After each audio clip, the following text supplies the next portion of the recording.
علیکم मेरे प्यारे बच्चों। उम्मीद करती हूँ कि आप सब अच्छे से होंगे। आज मेरा उन्वान है आजमाई शरत है। इससे पहले आपने पढ़ा कि इसमें एक बूढ़ा बाप, एक बूढ़ा आदमी किस तरह अपनी इकलौते बेटे को नसीहत करता है और किस तरह उसको फिर उसका बेटा किस तरह अपनी बाप की नसीहत को परखता है। आज हम इसका दूसरा हिस्सा पढ़ेंगे। इसके बाद क्या हुआ कि परखने के बाद क्या ये सुनता था कि नौजवान की बीवी फूट फूट कर रोने लगी। इससे पहले हमने पढ़ा कि जब वो नौजवान उसकी बीवी को ये पूछने लगा कि क्या बात है, आप क्यों मायूस हो। उसने कहा तो फिर उसने पूछताछ की तो भाभी ने सच सच बताने से इनकार किया। फिर बाद में सच बताया कि ये सुनता था कि नौजवान की जो बीवी थी वो ज़ोर ज़ोर से रोने लगी और इल्तिजा करने लगी कि भैया तुम अपनी दोस्त को बचा सकते हो। उसने कहा जाकर अपनी दोस्त किसी पुराने दुश्मन को कत्ल कर दिया, उसका सर काट कर लाया। उसने कहा उसको कि आपके दोस्त ने किसी पुराने दुश्मन को उसका सर काट कर लाया और जो रात के अंधेरे में हम दोनों ने गड्ढा खोद कर आंगन में छुपा दिया। सरकारी मुखबिर ने खातून को दिलासा दिया कि घबराने की कोई बात नहीं। उल्टे पांव अपने दोस्त की तलाश में जा निकला। जो ये दोस्त था उसका, नौजवान का, वो सरकारी मुखबिर था। उसने उस खातून को दिलासा दिया कि आप मत घबरा।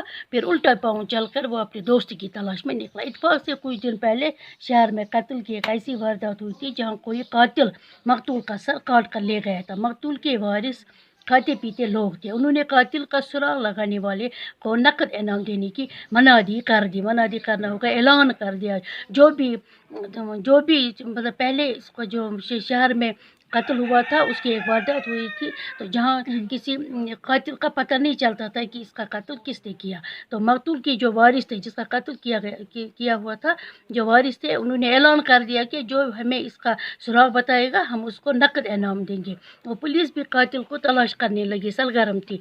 उधर सरकारी मुखबिर को जब इस बात का इल्म हुआ, जब उसको बात की जानकारी हुई कि उसे यकीन हो चला कि हो ना हो काम उसके दोस्त ने किया है, शायद उसी के दोस्त ने इसका कत्ल किया। दोस्ती का रिश्ता क्या होता था, ये बात उसने कभी सोची न थी। चुनांचे उसने अपनी फराइज, मंसूबी और इनाम के लालच में, यानी उसके दोस्त के अपने दोस्त मतलब मंसूबी, उसने ये मंसूबा बनाया और इनाम के लालच में पुलिस को खबर कर दी और पुलिस के अमले को लेकर अपने दोस्त के घर तरफ रवाना हुआ। रास्ते में उसने अपने दोस्त को घर की तरफ जाते हुए देखा। उसने पुलिस के अमले को कातिल की निशानदेही कराते हुए दरखास्त की कि वो उसे अपने दोस्त का सामना करने की अजियत से बचाए रखे।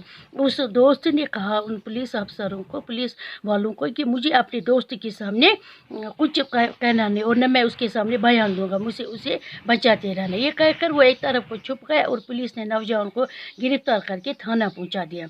फिर उस नौजवान को पुलिस ने गिरफ्तार कर दिया। थानेदार इश्तियारी मुलजिम को देखकर खुशी से फूला नहीं समाता था और उसने पूरी तौर तफ्तीश अमले को मुलजिम से इकबाली जुर्म करवा कर मकतूल का सर और आलात कत्ल वगैरह बरामद करने का हुक्म दिया।